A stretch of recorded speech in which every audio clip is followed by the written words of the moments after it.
5 जुलैला मनसेकडून आंदोलन घेण्यात येणार आहे। खरं तर हा मोर्चा आणि हे आंदोलन हिंदी सक्तीच्या विरोधात आहे। त्या आंदोलनाच्या आणि मोर्चाच्या अनुषंगाने मनसेकडून बॅनरबाजी जी आहे ती मुंबईत सुरू केलेली आहे। पण या बॅनरवर दादर येथे एक बॅनर लावण्यात आलेला आहे आणि त्या बॅनरवर अजित पवार यांचा फोटो पाहायला मिळतोय। हे बॅनर यशवंत किल्लेदार यांच्याकडून लावण्यात आलेले आहेत। खरं तर उपशहर अध्यक्ष आहेत ते, त्यामुळे नेमकं हे प्रकरण काय, अजित पवार मनसेच्या बॅनरवर का पाहायला मिळतं? हे बघा कसं आहे माहिती आहे का, राज ठाकरे साहेबांनी जी काही भूमिका घेतली आहे हिंदी सक्तीच्या विरोधात मराठी भाषेच्या विश्वासार्हतेसाठी किंवा मराठीच्या संवर्धनासाठी, त्या भूमिकेला ज्या ज्या मान्यवरांनी पाठिंबा व्यक्त केलेला आहे, आपल्या विविध त्यांनी काही प्रतिक्रिया देऊन जो पाठिंबा व्यक्त केलेला आहे त्यापैकी एक अजित पवार साहेब आहेत। बाकी अन्यही समाजातील विविध घटकातील लोकांनी त्यांना त्या भूमिकेला पाठिंबा दिलेला आहे।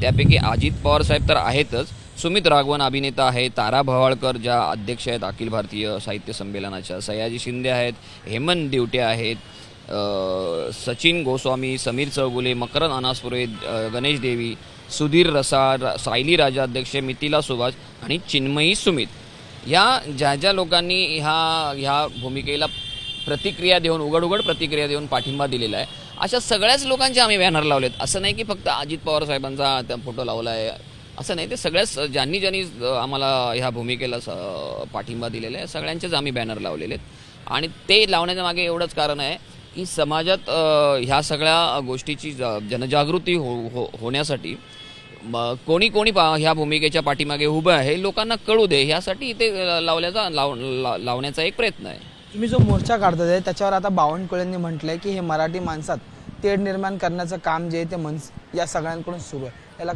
कसं काय तेढ म्हणजे कसा निर्माण होणार मराठी माणसांमध्ये? मुळात हा मुद्दा जो GR काढला ह्यांनी आता ताईपणे हिंदी सक्तीचा, तो काढायची गरजच काय होती? तुम्ही निवडणूक समोर ठेवून जर अमराठी लोकांना जवळ करण्यासाठी किंवा त्याचं एक गट्टा मतदान मिळवण्यासाठी तुम्ही GR काढला असेल तर तेढ निर्माण कोण करते? तू बिहाइंड द बोला ना माइंड, कोणाच्या मनात हे सगळं आहे? तुमच्याच मनात आहे। आमचा कुठल्या भाषेला विरोध नाही आहे, सगळ्याच भाषा सुंदर आहेत। आमचा मेन भूमिका काय आहे की 1ली ते 5वी तिसरी भाषाच नको, हिंदीच असं नाही, कोणतीच तिसरी भाषा नको, हा आमचा मुद्दा आहे। आणि तो एक शैक्षणिक सामाजिक मुद्दा आहे, सायकोलॉजिक मुद्दा आहे। त्याच्यामध्ये तेढ निर्माण व्हायचा प्रश्न येतो कुठे? आम्हाला कुठल्याही अमराठी माणसाला किंवा त्याच्या भाषेला आमचा विरोध नाहीच आहे। 5 जुलैचा हा संपूर्ण मोर्चा निघणार आहे, त्याचं नेमकं आयोजन नियोजन कुठपर्यंत आलेलं आहे? काय मोर्चाची रूपरेषा असते?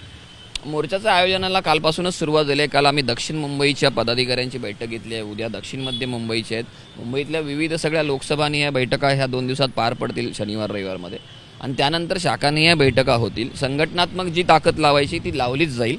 त्याचबरोबर समाजातील जे विविध घटक आहेत, जसे की मुख्याध्यापक, शिक्षक, पालक, लेखक, लेखिका, साहित्यिक, पत्रकार, कलाकार, ही जी काही विविध घटक आहेत यांनाही आम्ही भेटलेलो आहोत, यापूर्वी भेटलेलो आहे, पुन्हा एकदा आम्ही भेटतो आहोत आणि त्यांना देखील ह्याच्यामध्ये सामील होण्याचं आवाहन करतो आहोत।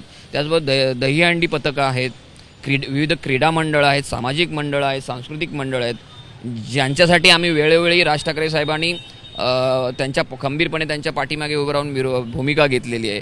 त्यांनाही आम्ही विनंती करणार, हा देखील आपल्याच जिव्हाळ्याचा विषय आहे, मराठीचा विषय आहे, आपल्या लहान मुलांचा विषय आहे, तर ह्या शैक्षणिक आणि सामाजिक विषयात देखील तुम्ही आलं पाहिजे, अशा पद्धतीच्या भेटीगाठी आम्ही चालू करतो आहे। त्याचबरोबर बॅनर तर लागतातच आहेत, पत्रकंही काढली जातील त्या बॅनरच्या मजकुराची, आणि ती पत्रकं कशी घरोघरी पोचवता येतील, शाळेच्या बाहेर पालकांना कशी पोचतील, याचाही सगळं नियोजन झालेलं आहे। बोलण्यासाठी इथे हे होते मनसेचे मुंबईचे उपशहर अध्यक्ष यशवंत किल्लेदार, आणि त्यांनी आता सविस्तर भूमिका मांडलेली। त्यामुळे 5 जुलैला दोन्ही ठाकरे एकत्र आपल्याला मोर्चात पाहायला मिळणार आहेत। आणि त्याच पार्श्वभूमीवर जी बॅनरबाजी करण्यात आली त्या बॅनरवर अजित पवारांचा, म्हणजे जो सत्ताधारी संपूर्ण गटात असलेला नेता उपमुख्यमंत्री अजित पवार यांचा फोटो पाहायला मिळतो। त्यामुळे राजकारण आता महाराष्ट्रातलं वेगळी दिशा घेणार का हे पाहणं महत्त्वाचं ठरणार आहे। व्हिडिओ जर्नलिस्ट दीपेश महाजनसह मी अजय माने, ABP माझा, मुंबई। ABP माझा, उघडा डोळे बघा नीट।